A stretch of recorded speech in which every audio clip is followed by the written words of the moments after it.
A modern and rapidly developing region in Southeast Asia, Indonesia is known for its diverse culture and the hospitality of its people. However, hidden deep within this land are isolated tribes, not only separated from Indonesia but also from the rest of the world. Notably, there are astonishing stories such as that of a man who has married 88 times or lakes existing on an active volcano, where terrifying mysteries including giant monsters or flowers that could make you run away from a distance exist. All of this will be featured in today's documentary, so let's explore the land of Indonesia right now. Amidst Indonesia's rapid modernization, there exist tribes with incredibly strange and isolated lifestyles, not only apart from Indonesia but from the earth itself. One such community, consisting of about 11,000 people, has chosen to live without modern technology. They lead a simple and minimalist life, avoiding cars, phones, and electricity. Their daily rhythm follows the natural light of the sun. When the sun sets, their activities come to an end naturally, without artificial light. The Bedu Luar gather around a communal fire, sharing stories and discussing village matters. Far away in the dense tropical forests of Papua, the Korowai tribe, with about 3,000 people, lives in a way that feels even more distant from the modern world. The Korowai are known for their striking tree houses, built high above the ground, some reaching up to 130 feet. These towering homes are designed to protect them from floods and wildlife.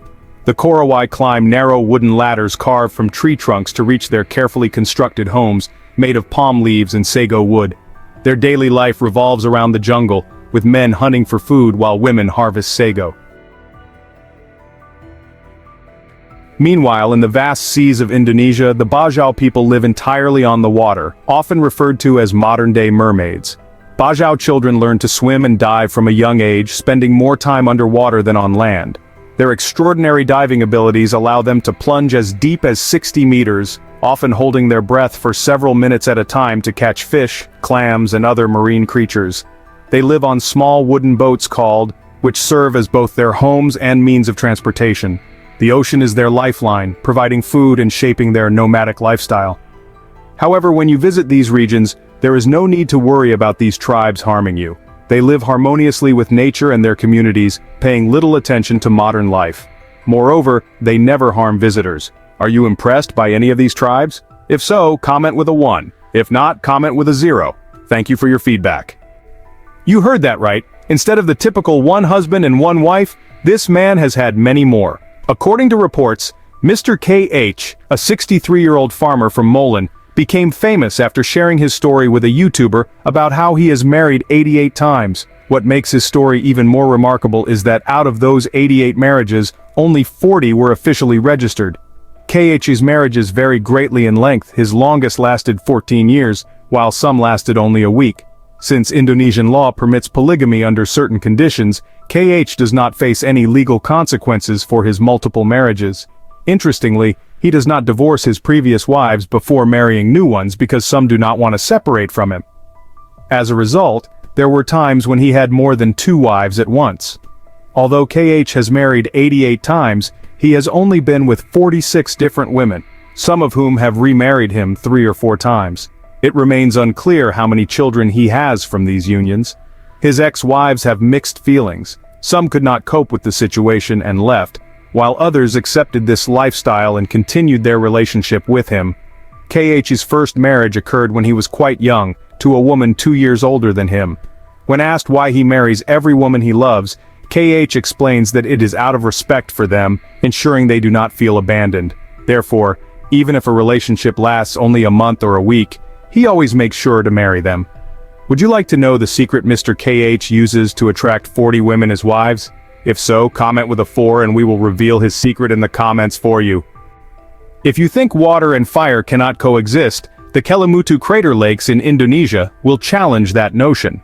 Although the volcano is still active, it has 3 strange lakes at its summit, whose colors change mysteriously and unpredictably. Despite being located next to each other, the colors of each lake change independently, ranging from striking red and brown to brilliant turquoise, emerald green, and deep black. What's fascinating is that there is no fixed pattern for this transformation, making each visit a unique experience. Only the luckiest visitors get to witness these lakes in their ever-changing beauty. Are you curious why these three lakes located so close together have such different colors? Scientists believe this phenomenon is due to chemical reactions between volcanic minerals, organisms, algae, and rocks inside the crater. However, for the local people, the lakes are seen as spiritual symbols. The mystical fog drifting over the volcano adds to the mysterious atmosphere, providing visitors not only with a visual spectacle, but also a profound sense of awe and wonder. But what would happen if this volcano suddenly erupted? Scientists believe any eruption could dramatically affect the colors and chemical composition of the lakes. The amount of minerals, gases, and debris from the crater would mix with the lake water, potentially darkening the colors or even shifting them to previously unseen shades. Are you sure all lava is red? That's completely wrong. While most volcanoes around the world have bright red or orange lava, Indonesia's Kawah Ijen volcano stands out with its blue lava. Although it may look incredibly beautiful, why does it have such a strange color? Unlike typical molten lava flows, Kawah Ijen's lava glows electric blue, resembling the ocean more than fire. This mesmerizing effect is not caused by the lava itself, but by the combustion of sulfur gases escaping from the volcano's vents at extremely high temperatures. When sulfur ignites, it burns with a strange blue flame, creating the illusion of a bright blue lava flow cascading down the mountain. Witnessing this phenomenon firsthand is truly spectacular. Standing in the dark at the edge of the crater, the blue light illuminates the entire landscape, making you feel as if you've stepped into another world. The contrast between the cool, soothing blue and the fiery intensity of traditional lava provides a surreal experience. Visitors often report that it feels more like standing on the surface of an alien planet than on Earth itself. Among the two volcanoes we've mentioned, which one do you find more impressive? If you prefer the three strangely colored lakes of Kelimutu, please comment with a 3. If you love the blue lava of Kawah Ijen, comment with an 8.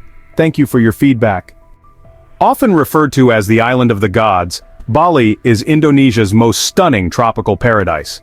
This island offers a plethora of experiences for all types of travelers. From surfing the famous waves of Kuta Beach, to exploring serene temples like Uluwatu and Tanah Lot, which are perched on cliffs overlooking the ocean, Bali has something for everyone. For adventure enthusiasts, Bali provides numerous outdoor activities, from hiking up the active Mount Batur volcano at dawn to diving in the coral-rich waters off Ahmed Beach. Culture lovers can immerse themselves in traditional Balinese dance performances, explore local markets brimming with handicrafts, and witness colorful religious ceremonies. Bali's world-renowned wellness resorts offer yoga, meditation, and holistic treatments in a tranquil jungle setting. Another wonder you cannot miss when visiting Indonesia is Komodo Island's Pink Beach, also known as Pantai Merah. This beach features stunning pink sand created by the mingling of white sand with tiny red coral fragments. It is one of the few pink beaches in the world. The vibrant color beautifully contrasts with the crystal-clear turquoise waters, making it a must-visit destination for those seeking something extraordinary. Located on the island of Java, the majestic Dieng Plateau rises 2,000 meters above sea level. Formed by volcanic activity millions of years ago, this plateau is completely separated from the bustling city streets, offering picturesque scenery and a dreamy, peaceful beauty. It is one of Indonesia's top travel destinations for those seeking tranquility. One of the most notable features of the plateau is its collection of Hindu temples, some of the oldest in Indonesia, dating back to the 7th and 8th centuries. These small yet significant temples, such as Arjuna Temple, provide a glimpse into the country's ancient Hindu past. The area also boasts many geothermal wonders, including the Sikidang crater, a bubbling geothermal site that gives visitors a chance to witness the raw power of nature up close. Another highlight of Dieng is Telaga Warna, or Color Lake, famous for its vibrant colors that shift from turquoise to emerald green, depending on the time of day and light. This natural phenomenon is due to the high sulfur content in the lake, adding an air of mystery to the already stunning landscape. Nearby is Telaga Pengalan, a mirror-like lake that perfectly reflects the surrounding hills and sky. Indonesia, the largest archipelagic country in the world, is not only famous for its pristine tropical islands and diverse culture, but is also home to the Komodo dragon, the world's largest living lizard. This species primarily resides on the islands of Komodo, Rinca, Flores, and Gili Motang. The Komodo dragon can reach lengths of up to 3 meters and weigh as much as 150 kilograms. With its thick skin, rough scales and agile movements, this reptile has a fierce appearance. However, it is also a very dangerous venomous species. Its superior strength, well-developed muscles and powerful legs allow it to run at speeds of up to 20 kilometers per hour over short distances. Komodo National Park is a popular tourist destination attracting visitors from all over the world to observe and learn about these giant lizards. Tourists can join adventure tours to hike through the forests, explore caves, and observe Komodo dragons in their natural habitat. Although their population has significantly increased compared to the past, Komodo dragons are still listed as a vulnerable species on the IUCN Red List. In addition to the giant and fearsome Komodo dragon, Indonesia is also home to a bizarre and fascinating plant, the Rafflesia arnoldii, the largest flower in the world.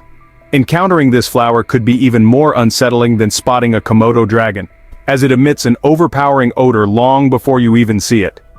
Found primarily in the tropical forests of Sumatra and Borneo, the Rafflesia arnoldii is a completely parasitic plant, with no visible stems or leaves. It only grows on a host plant. Each flower can reach a diameter of up to 3 feet and weigh up to 22 pounds. Its growth is extremely slow, taking months for the bud to mature, and the flower itself only blooms for a short time, typically lasting just 5 to 7 days. When it finally blooms, it emits a foul odor reminiscent of rotting flesh, attracting pollinating insects, primarily flies. Due to its specific habitat requirements and short blooming period, spotting a Rafflesia arnoldii in the wild is quite rare. Despite its unpleasant smell, this flower is a remarkable symbol of Indonesia's rich biodiversity, showcasing the unique and mysterious beauty of nature. Although the majority of Indonesia's population is Muslim, the country's rich cultural history has resulted in a diverse tapestry of traditions and festivals. One of the most notable celebrations is Tahun Baru, Indonesia's unique New Year celebration. According to the Western calendar, New Year's Day is celebrated on January 1st. A lively and cheerful atmosphere fills the air, with smiles present on everyone's faces. However, one of the most spectacular and grand festivals is the Kasada Festival, held on the 14th day of the Kasada month. This festival is an occasion to pay homage to the deity Sang Hyang Weda and other gods. Visitors have the opportunity to climb 50 steps to the crater of Mount Bromo alongside local people to offer gifts such as fruits and local produce into the mouth of the volcano as a sacred ritual.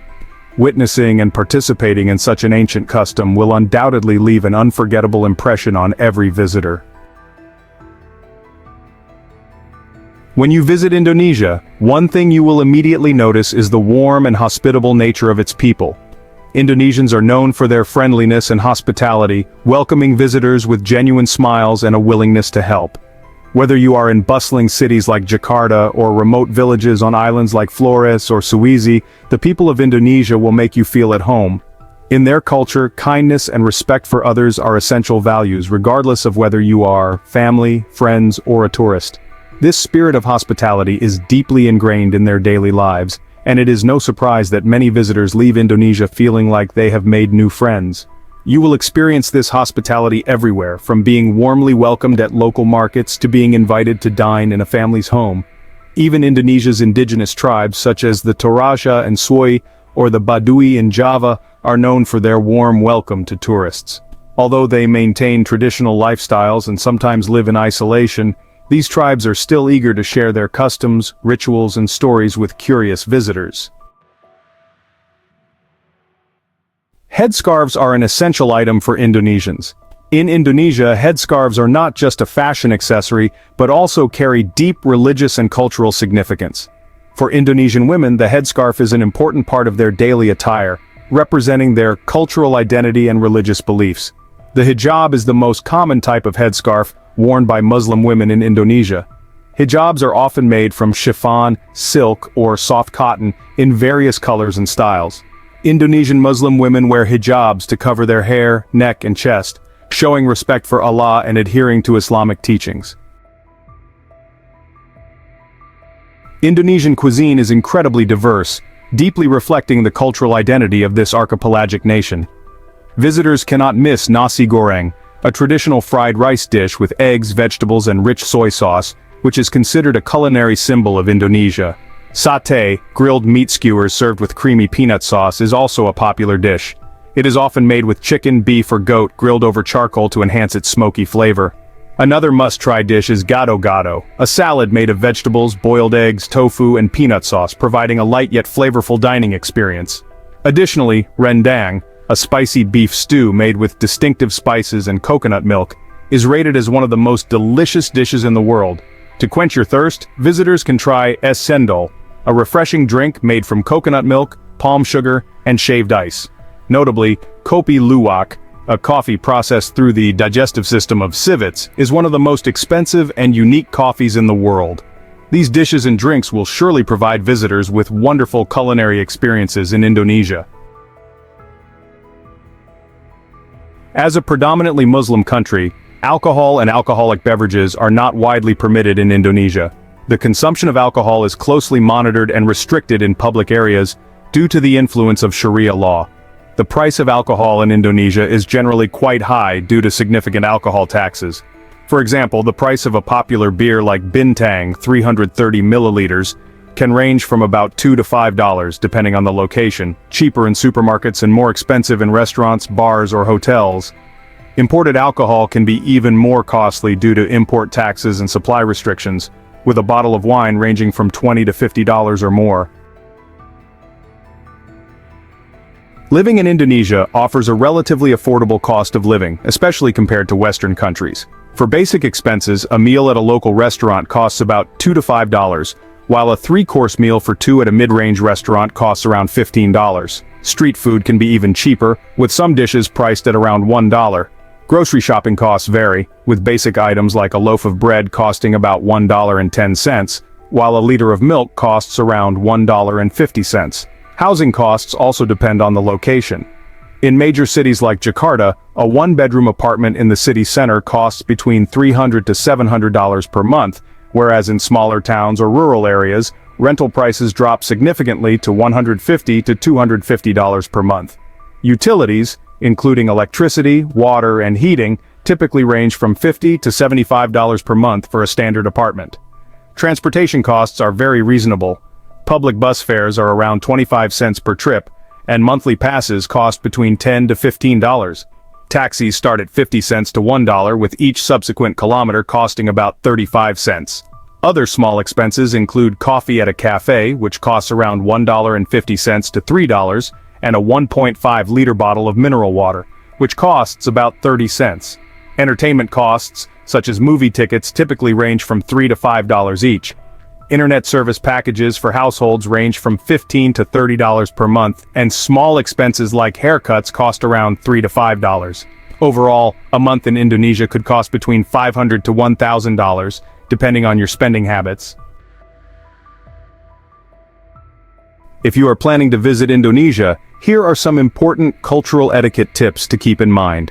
If you receive anything from an Indonesian person, use your right hand or both hands to accept it as a sign of respect and politeness.